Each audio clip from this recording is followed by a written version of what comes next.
Гонконг является мировым лидером по количеству небоскребов. Почему Гонконг – один из лучших вариантов для ведения международного бизнеса? Арестуют счета, недвижимость, интеллектуальные права, акции вашего ответчика. Жизнь в Гонконге немного дороже, чем в других регионах.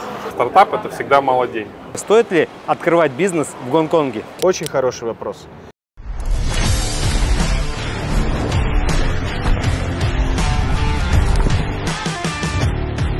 В 2022 году в Гонконге зарегистрировано 18 компаний-единорогов, 3 из которых инкубируются в научном парке Гонконга. Интересная компания SenseTime, которую называли самым ценным в мире стартапом в области искусственного интеллекта. SenseTime получила статус Decacorn, то есть ее стоимость составляет уже более 10 миллиардов долларов США.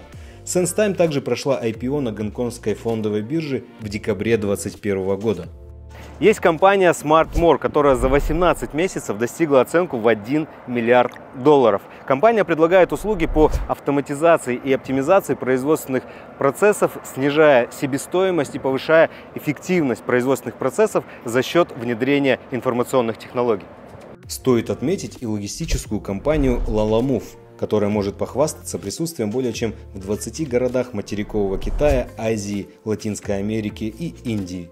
Компания занимается курьерской доставкой по запросу, арендой автобусов и автомобилей для переездов. А еще есть Amber Group, оценочная стоимость которой 3 миллиарда долларов США. Сфера деятельности блокчейн и криптовалюта. В общем, Гонконг – это серьезный международный финансовый центр, ворота в Большой Китай. Здесь возможностей просто несметное количество, но и конкуренция также на достаточно высоком уровне.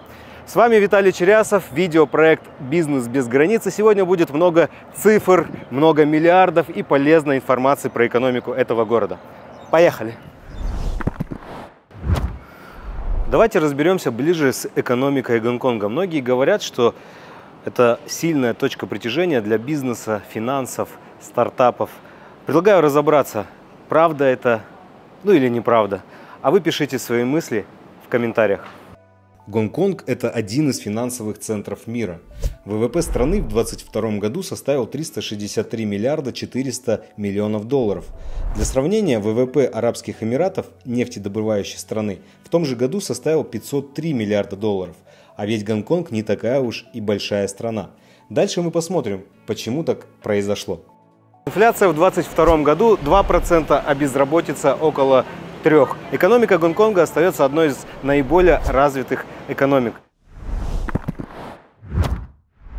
Давайте разберемся, почему вообще выгодно вести бизнес в Гонконге. Какие преимущества? Первое – это налоги. В Гонконге нет НДС, то есть импортируя сюда товар или продавая его на внутреннем рынке, вы не будете платить НДС. Налог на прибыль имеет двухуровневую ставку. Первая – 8,25 при достижении порога до 2 миллионов гонконгских долларов. Свыше этого порога ставка уже 16,5%. Следующее, я бы отметил, это более простой выход на материковый Китай. Третье, это высококачественная, квалифицированная рабочая сила. Четвертое, развитая инфраструктура мирового класса, но здесь есть и минусы. Жизнь в Гонконге немного дороже, чем в других регионах.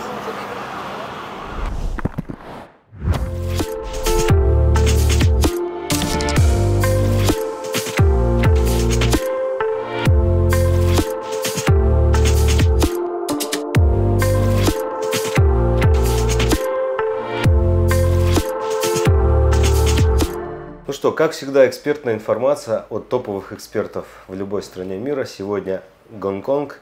Виви, управляющая по развитию бизнеса. Привет, Виви. Здравствуйте, рада вас видеть. Спасибо за интервью. На мой взгляд, Гонконг – великолепное место для бизнеса. А что о налоге на личную прибыль? Этот налог 15%. Если предприятие не занимается деятельностью в Гонконге, то есть если у вас нет здесь офиса, нет сотрудников, нет контрагентов, мы можем помочь такой компании оформить офшорный налоговый режим, чтобы платить 0% налога в Гонконге. Понятно. Это зависит от сотрудников и интересов такой компании в Гонконге. Если есть местная деятельность, нужно платить налог. Если нет, можно не платить. Именно так. Что ж, хорошо. А как здесь работает банковская система? Я бы сказала, что она очень гибкая, особенно в вопросах транзакций, потому что в Гонконге нет валютного контроля. У нас много банков, которые работают со множеством валют, кредитных и дебетных карточек. Счет в банке открывается довольно быстро, за 3-4 недели максимум. Но, естественно, для открытия банковского счета необходимо будет приехать в Гонконг. Понятно. Это обязательно? Да. То есть онлайн этого сделать не получится. А что насчет граждан России? Какой у них процесс открытия личного или корпоративного счета в банке? Мы делаем все возможное, чтобы помочь гражданам России открыть счет. Мы понимаем, с какими трудностями им приходится сейчас сталкиваться. Ведь даже здесь есть такие компании, когда они видят, что владелец или КБВ из России, они сразу говорят: «Нет, мы ничем не можем помочь». Но HSBC всегда готова помочь, и нам часто это удается.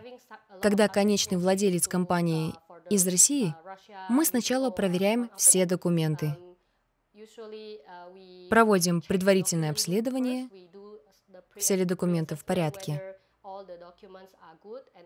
Тогда мы обращаемся в банк, договариваемся в банке об интервью с клиентом. И когда оно назначено, сообщаем клиенту, когда нужно приехать в Гонконг. Здесь ему нужно находиться примерно 3 дня, а потом можно возвращаться домой и ждать открытия счета.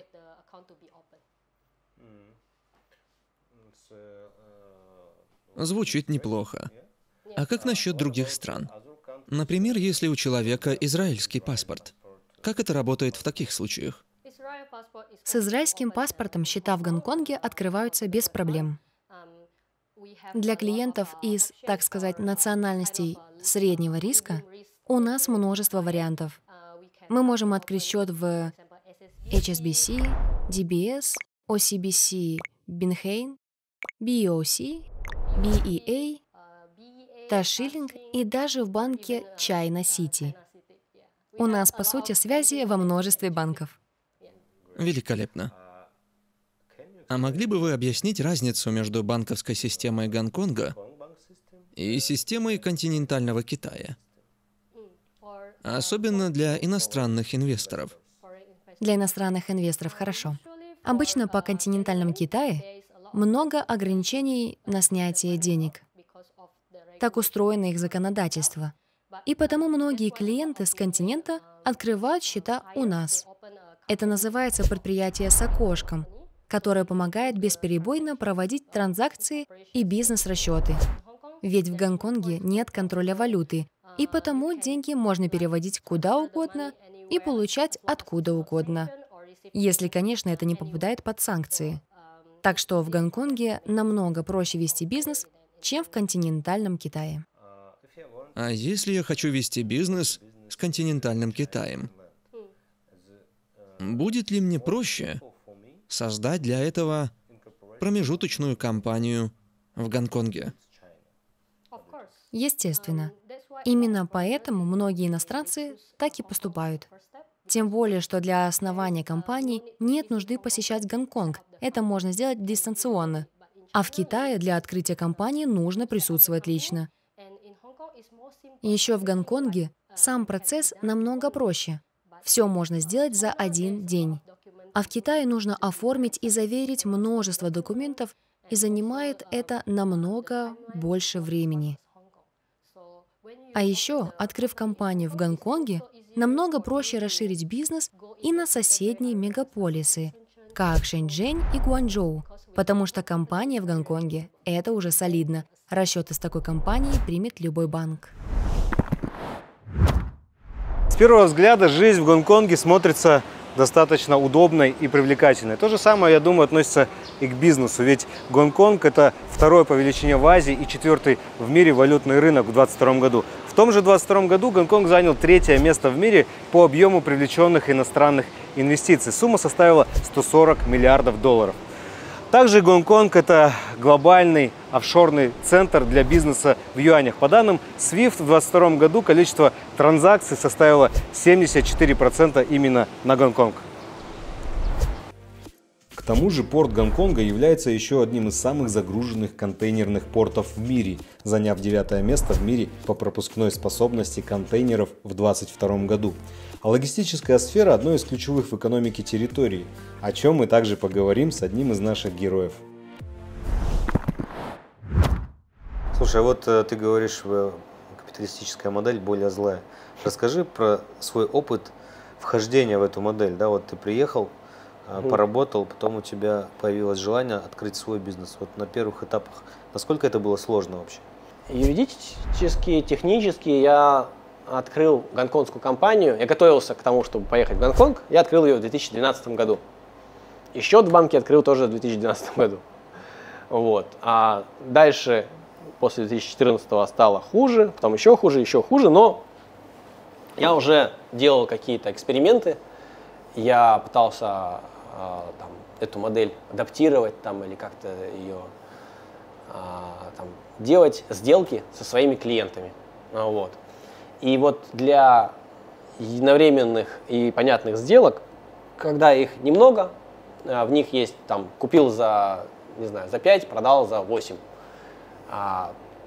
Все достаточно четко, прозрачно, все инструменты доступны. В Гонконге нет НДС, в Гонконге один из самых низких в мире там, налогов. В Гонконге с этого месяца криптовалюта там, чуть ли не официальная там, история там, расчетов. Да? Ну, нужно еще адаптировать, но тем не менее более четкой там, и ясной модели сложно найти где-то в мире. Да? До этого в других городах Китая, когда я работал, там модель очень похожа на российскую. Там НДС, там у меня была компания, которая занималась возвратом НДС. Это было больше денег, но мне нужно было в штат содержать людей. Отдельно бухгалтера, отдельно кассира, отдельно какого-то брокера, который, не знаю, чем он занимался, но столько бумаг там изводил. Да? Я в итоге там те же самые там, операции делал в Гонконге быстрее, один, но это были единичные сделки. Я не мог это масштабировать. И дальше, когда я уже приехал сюда, если у там, вас или у зрителя, да, есть бизнес, которому просто нужно там, финансовый инструмент или там, юридическое решение, у вас там, компания, вы хотите открыть гонконгскую компанию, потому что ну, российские не покупают, не получается как-то, еще что-то. Гонконг – прекрасное место. Вы открываете офис, вы нанимаете сотрудников, делаете все по закону. Да, здесь любой расход будет дороже, чем в любой другой стране мира. Ну, так просто. Операционный расход. Но вы же можете контролировать. Вам если у вас там 30 сделок в месяц, вы можете сами все делать. Даже не находясь в Гонконге и не делая себе визу. Приезжайте, понимаете, там, как что работает, с кем-то договариваетесь, решаете. Но да, сейчас сложно. Если вы гражданин России, вам будут сложности с открытием банковского счета. Но если, так как это бизнес с порогом вхождения высоким, у вас, наверное, есть еще там 3-4 паспорта других стран, поэтому вы можете открыть счет там, на гражданина. То есть все-таки с паспортом Российской Федерации невозможно открыть счет? Возможно, но очень тяжело. Там, либо надо через прокси всякие там новые банки открывать, или еще какая-то история. Все время что-то прилетает. Система сертификации в Гонконге предназначена для облегчения экспорта местных продуктов за пределы Гонконга и подтверждает их происхождение, а импорт вообще не требует никакой сертификации. К тому же Гонконг имеет ряд соглашений о свободной торговле с материковым Китаем, Новой Зеландией, государствами-членами Европейской ассоциации свободной торговли, Чили, Макао, Ассоциацией государств Юго-Восточной Азии, Грузии и Австралии. Это снижает или устраняет тарифы и барьеры в торговле и инвестициях. Да, здесь чуть дороже, чем везде. Какие-то вещи сильно дороже, чем везде. Но за счет там, минимального присутствия государства в бизнесе у вас все получится. Ну, если эта модель в бизнесе хоть как-то выходит, вы можете масштабироваться. Если вы спите и видите сделать бизнес на местном рынке, 10 раз подумайте, заранее попрощайтесь с деньгами, ну, чтобы потом не как в казино, там, а вот я думал, у меня там была математическая модель. Нет, не надо так делать. Подумали, там, получится, решайте, вкладывайте достаточное количество денег. Не получается, если вы вовремя поняли, почему, исправляйте ошибки. Если не поняли, ну, как-то выходите с минимальными потерями, как в покере прямо. Итак, давайте разберемся, какие отрасли экономической деятельности являются в Гонконге ключевыми. Статистические сервисы показывают 4 основных сектора. Первый – это финансовые услуги, второй – логистика и торговля, третий – туристическая отрасль и четвертый – сфера оказания услуг.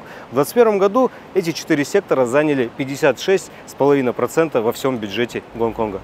И первый сектор – финансовый. Почему Гонконг – это международный финансовый центр?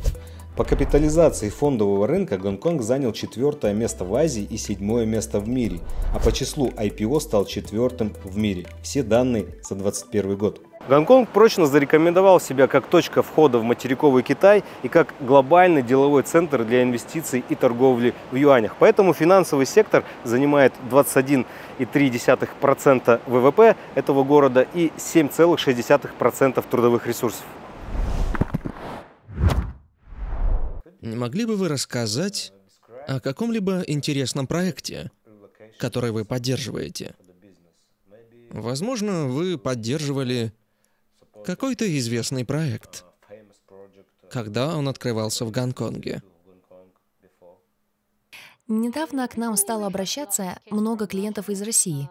Большинство из них занимаются логистикой, а некоторые бизнесом высокого риска, как, например, торговля бриллиантами. Мы помогали им в основном с открытием банковских счетов, ведь, как вы знаете, обычно компаниям, которые занимаются торговлей драгоценными камнями, открыть банковский счет очень сложно. Компанию можно зарегистрировать, но пока банковского счета нет, бизнесом он заниматься не сможет. Вот мы и помогаем открыть счета российским предприятиям сферы высокого риска. И они и сейчас работают? Конечно, работают. А что насчет IT-стартапов? Таким предприятиям мы тоже часто помогаем. Среди наших клиентов много IT и маркетинговых компаний, которые решили обосноваться в Гонконге. Ведь, как вы знаете, здесь легко вести бизнес, и гибкое налогообложение помогает сделать налоги минимальными. Потому эти предприятия решают расположиться в Гонконге и здесь же открыть банковский счет. А какого типа предприятия ваши основные клиенты? К нам обращаются клиенты самого разного профиля. Но большинство из них — торговые компании, маркетинговые, IT-компании и немного инвестиционных холдингов. Расскажите, пожалуйста, пошаговые инструкции для создания компании. Могу ли я сделать это из своей страны? Или из какой-либо другой? Или нужно приезжать в Гонконг? Естественно, это можно сделать и дистанционно. Для создания компании в Гонконг приезжать не нужно. В первую очередь нужны документы. Мы запрашиваем копию паспорта, подтверждение места жительства, потом нужно пройти нашу внутреннюю экспертизу, а тогда мы сверяем название новой компании с реестром, чтобы проверить, доступно ли оно. И когда мы видим, что все в порядке, мы регистрируем новую компанию в соответствующих органах. На все это уходит 1 день. А меняется ли процесс в зависимости от вида деятельности? Обычно только для тех видов деятельности, которые попадают под санкции. Запрещенная деятельность, естественно, запрещена, а все остальное можно. Еще проблемы могут возникнуть в связи с гражданством клиента. Если он из страны, подлежащей санкциям, часто возникают трудности. Например, клиентам из Ирана или Сирии необходимо дополнительное одобрение от органов регистрации, а на него может потребоваться даже до 5 дней, после которых заявку могут и отвергнуть, если всплывет что-то проблемное. Вот как.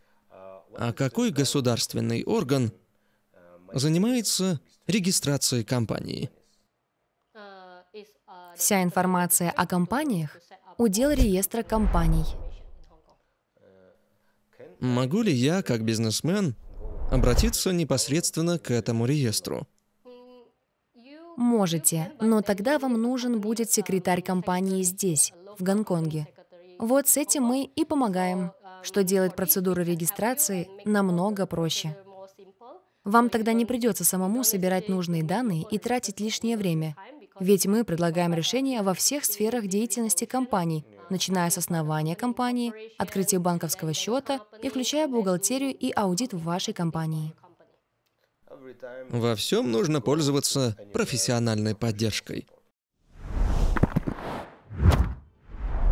В финансовой сфере одну из ключевых ролей занимает банковский сектор – 12,5% ВВП страны. В 2021 году банковский сектор активно рос. Сумма депозитов, активы лицензированных банков выросли на 4,9%, а общая сумма кредитов составила 6,6%. Обязательно подписывайтесь на канал, нажимайте на колокольчик, так вы получите уведомления о новых выпусках. Ну и, конечно же, задавайте свои вопросы в комментариях. Ну, а я двигаюсь дальше.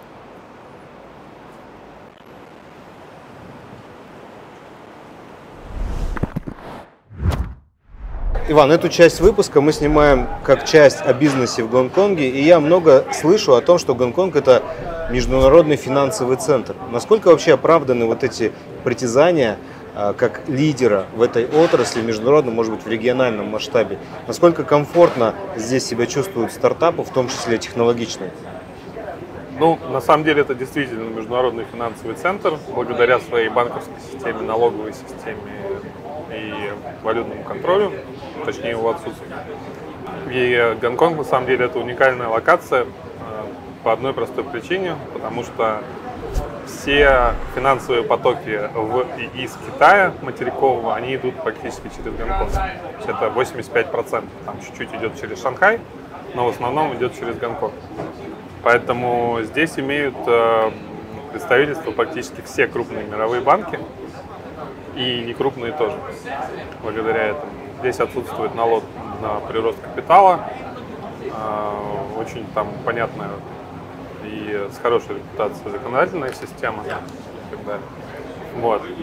Что касается стартапов, наверное, основное препятствие для стартапов, чтобы развиваться в Гонконге, это стоимость жизни здесь. Потому что стартап – это всегда мало денег. И, конечно, когда там приличная квартира стоит минимум $2000 в месяц, то для стартапа это достаточно такие неподъемные деньги. С точки зрения поддержки государства и там удобства ведения бизнеса, здесь очень много программ, гранты, программы финансирования, инкубаторы, акселераторы, там, окологосударственные, негосударственные и так далее, которые могут, например, предоставить офис бесплатно, ну, там, офисное пространство какое-то кого-то, финансирование там, и так далее. Вот. Поэтому в этом смысле, конечно, здесь с точки зрения ведения бизнеса все просто. Ну и близость к материковому Китаю, близость к китайскому рынку, несмотря на то, что сам рынок Гонконга достаточно маленький, но возможности для выхода на рынок материкового Китая, они достаточно большие. Сейчас я нахожусь на Натаун Роуд, это центральная магистраль, которая находится в районе Коулум, еще называют ее «Золотая миля Гонконга». Она простирается с юга на север от Чим Ша Чуй до Шам Шуй По. Здесь магазины, рестораны, толпы туристов. В первые годы после Второй мировой войны Натаун Роуд назвали «Золотой милей».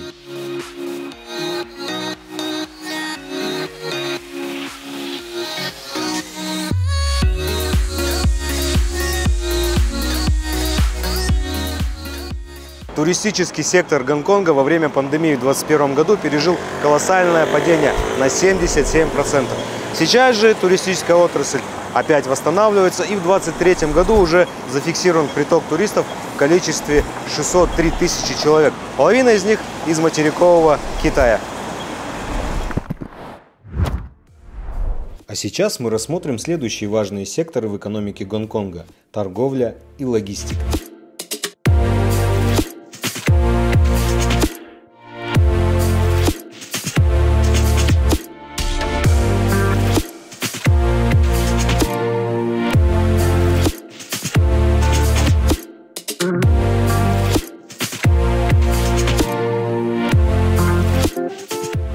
Важной частью логистической отрасли Гонконга является международный аэропорт, который был самым загруженным аэропортом для международных грузовых авиаперевозок в 2022 году. Интересный факт. Гонконг является мировым лидером по количеству небоскребов. По одним данным их здесь 557, по другим 1100. К сожалению, у меня сосчитать не вышло, так что если вы знаете точную цифру, пишите в комментариях под видео. Кстати, 6 из них являются сверхвысокими башнями высотой более 300 метров. Плотность застройки Гонконга в сочетании с его положением в качестве международного финансового центра превратили город в настоящий вертикальный рай.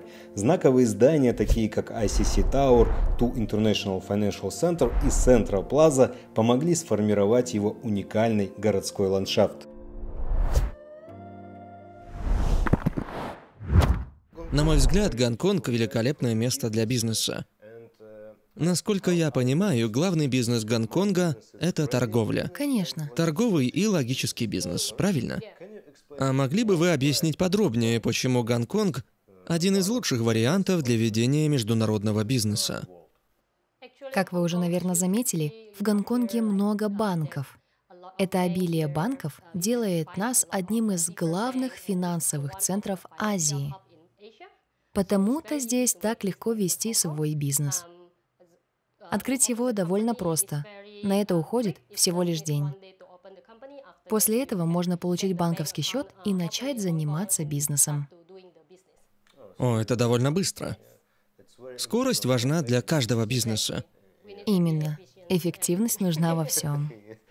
Расскажите, пожалуйста, подробнее о предприятии, где вы работаете. Компания AJBC существует уже 13 лет и предлагает широкий выбор услуг. Например, образование юридических лиц, открытие банковских счетов, бухгалтерия и аудит. Большинство наших клиентов, возможно, даже 95%, это иностранцы, а 5% местные предприятия из континентального Китая. Наши услуги включают не только открытие юридических лиц или банковских счетов. Мы помогаем еще и с получением особых лицензий, таких как лицензия MSL или даже SFP. То есть открытие бизнеса и еще чуть больше, так? Вы помогаете получить специализированные лицензии, правильно? Именно так. Понятно, великолепно. А сколько человек работает в вашей компании? Здесь, в Гонконге, я бы сказала, 15. А еще у нас есть недавно открывшийся филиал в Филиппинах. Там у нас где-то 5 сотрудников. Еще у нас есть представители в Сингапуре, Эстонии, Бразилии, Зимбабве и Турции. Как видите, наша компания тоже очень глобальная. Международного размаха. Да. Четвертый сектор по емкости экономики Гонконга – сфера услуг. 11,4% ВВП города, 15,5% трудовых ресурсов. Это все, что связано с юридическими услугами, консалтинговыми, бухгалтерскими, аудитом, инженерными услугами, научными исследованиями, информационными технологиями и многим другим. Если вы владеете хорошо английским языком и являетесь экспертом в одной из этих отраслях, то Гонконг, возможно, вам точно подойдет.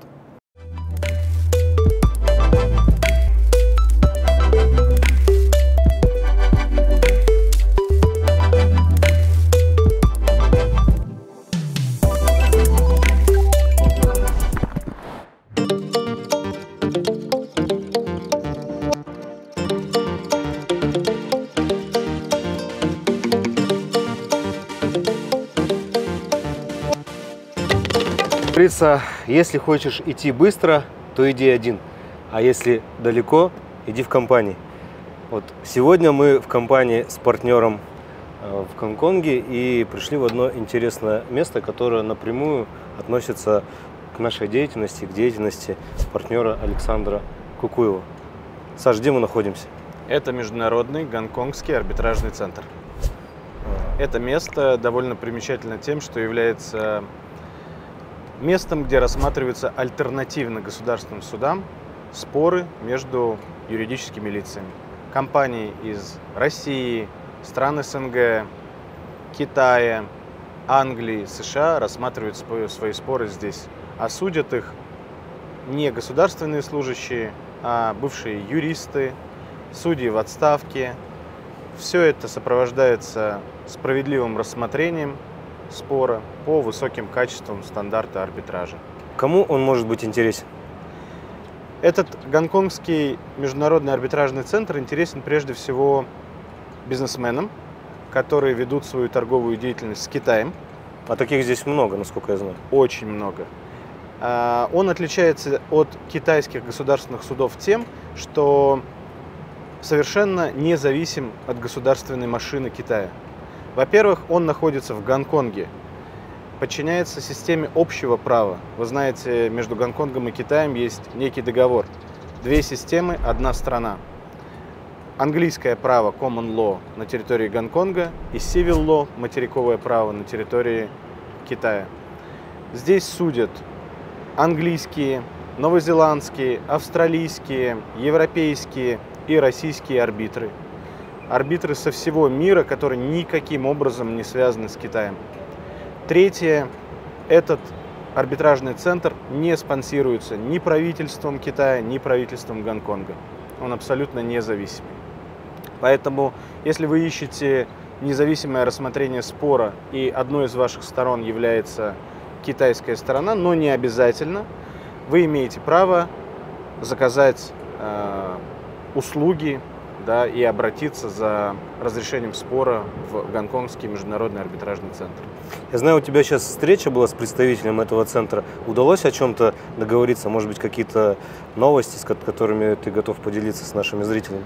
Я встречался сегодня с General Counsel международного арбитражного центра Гонконга, госпожой Дон Лонг, и мы обсуждали искусственный интеллект в арбитраже. Мы обсуждали арбитров из стран СНГ, разрешающих споров. Мы обсуждали порядок,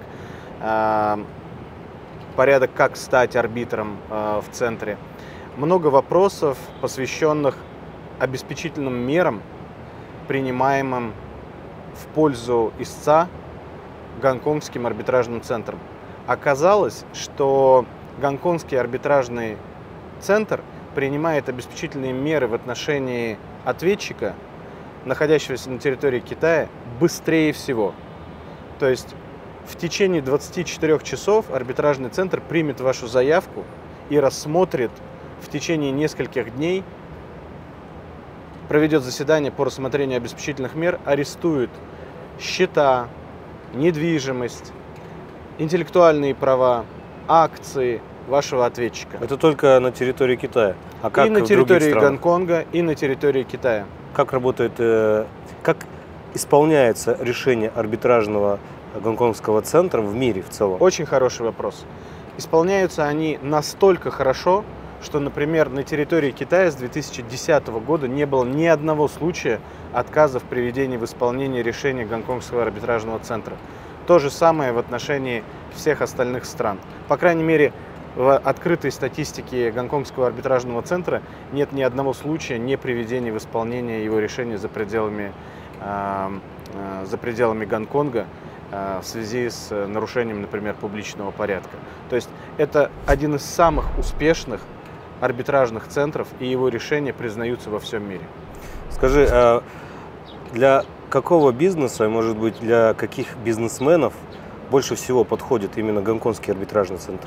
Во-первых, если ваш спор свыше 100 тысяч долларов, это имеет смысл. Во-вторых, если ваша сторона является заграничной компанией, зарубежной компанией, То есть для вас важна независимость в принятии решения, невозможность повлиять на суд и быстрое приведение в исполнение этого решения против ответчика вместе с принятием обеспечительных мер. Это могут быть торговые компании, это могут быть финансово-промышленные группы, которые занимаются строительством на территории Гонконга или Китая. Это могут быть юридические лица, которые занимаются защитой своих интеллектуальных прав в зарубежных странах. Для того, чтобы заработала арбитражная оговорка и спор был принят гонконгским арбитражным центром, необходимо, чтобы стороны договорились о рассмотрении в стенах этого арбитражного центра их спора. Спасибо, в принципе, все очень емко и понятно. Вы пишите в комментариях, если у вас остались вопросы, то мы с Александром обязательно ответим, а также вышлем наше предложение по представлению интересов, ну и в целом предложение по сопровождению бизнеса, в том числе в Гонконге, материковом Китае, и включении арбитражной оговорки в ваш контракт.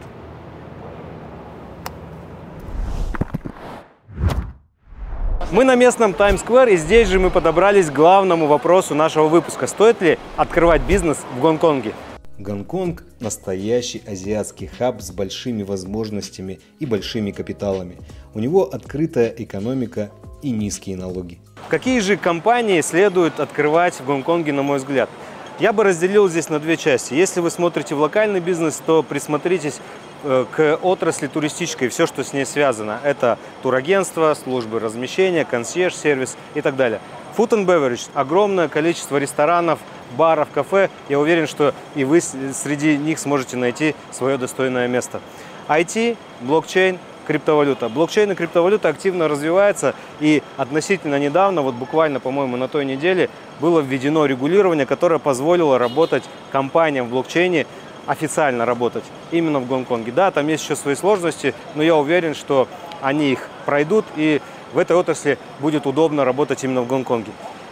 Другая история – это международный бизнес. Многие клиенты, наши клиенты, многие предприниматели выбирают Гонконг для того, чтобы организовывать здесь международные трейдинговые компании или компании, оказывающие логистические услуги. Это удобно из-за налогов, из-за места расположения Гонконга, из-за того, что Гонконг является входом в Большой Китай. Так что, если вы решаете, какой бизнес, какую компанию, какой тип компании открыть здесь, сначала определитесь, что это будет, локальный бизнес или международный, а потом уже решайте. Я знаю, что Гонконг и Китай — это одна страна, но две системы. Как это вообще работает на практике? Я понимаю, что многие переживают о возможных политических затруднениях, но в действительности бизнес у нас идет довольно хорошо, как сами видите. Мы все еще одна страна с двумя системами. Открытие банковского счета все так же гибко, валютного контроля все так же нет, нет ограничений на вид валюты, и все так же легко проводить оплату из одной страны в другую. Как вы сами видели, даже гонконгский доллар все еще остался действующей валютой. А как вы считаете, что будет в будущем? Останется ли Гонконг таким же удобным для бизнеса? Или финансовый климат может испортиться? Какие у вас прогнозы? Я лично смотрю на будущее Гонконга очень позитивно. Сейчас границы открыты, и как только они открылись, все кинулись в Гонконг, чтобы вести бизнес. Здесь проводится множество торговых выставок. Сюда все чаще приезжают, чтобы основать компанию или открыть счет в банке. И остаются с нами. Сюда приезжают, чтобы вести бизнес, и отсюда этот бизнес только расширяется. Гонконг был и, похоже, всегда останется одним из самых привлекательных мест для бизнеса. Вот как я думаю. Спасибо, Виви. Пожалуйста. Большое спасибо. Мы получили много профессиональной информации. Думаю, она понравится нашим подписчикам. Спасибо. Спасибо. И привет вашим подписчикам. Итак, в рамках одного выпуска мы познакомились с бизнесом и экономикой Гонконга, с различными его сферами, пообщались с местными предпринимателями, которые живут здесь и строят свою успешную бизнес-историю. Если вам зашла эта информация с первых рук, обязательно подписывайтесь на мой канал и оставляйте свои мысли в комментариях под видео о том, что еще хотели бы вы узнать о бизнесе в разных странах. Ну а мы полетели дальше, впереди нас ждут другие страны и предприниматели из этих стран. С вами был Виталий Черясов и видеопроект «Бизнес без границ» из Гонконга. Пока!